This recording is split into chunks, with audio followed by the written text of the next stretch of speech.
if you look, what is the difference between due process of law and the procedure established by law? Look what happens in due process of law. Supreme Court apply the principle of a natural justice for examining the law.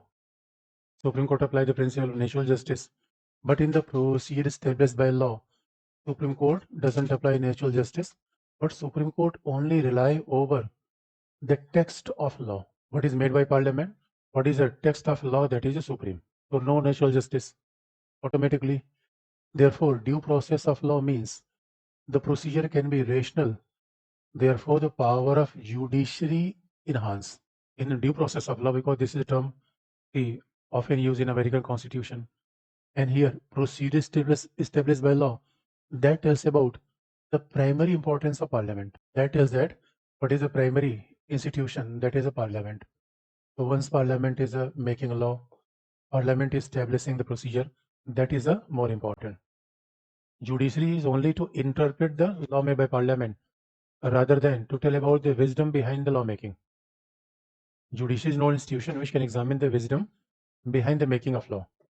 Judiciary will only explain what do you mean by law. Therefore, under due process of law, a procedure must be fair, just, and reasonable. But here, in the procedure established by law, whatever procedure is enacted by Parliament is okay. Procedure shall be determined by Parliament.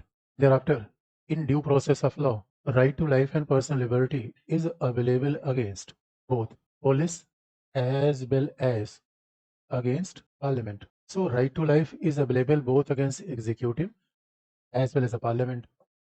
But here, in case of procedure established by law, right is only available against executive, against police. Right to life and personal liberty is available against the police. It is not available against the Parliament.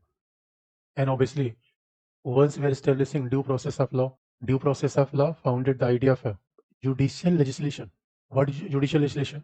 Which institution is responsible for the legislation? Parliament. Don't you think that judicial legislation term is very much paradoxical? How judiciary can make a law? But if judiciary is determining that what should be the procedure, therefore ultimately judiciary is making the procedure, and therefore because procedure is part of law, and if judiciary is saying that this law should be just or unjust, therefore if Supreme Court is saying that this one is unjust, same time Supreme Court is also referring that what is just. Therefore, Supreme Court is also suggesting that this procedure must be accommodated. This is amount to entering into field of judicial legislation, and thereafter, this is one step of judicial activism. Join PSIR optional with Dr. Rajesh Mishra and excel in your exams.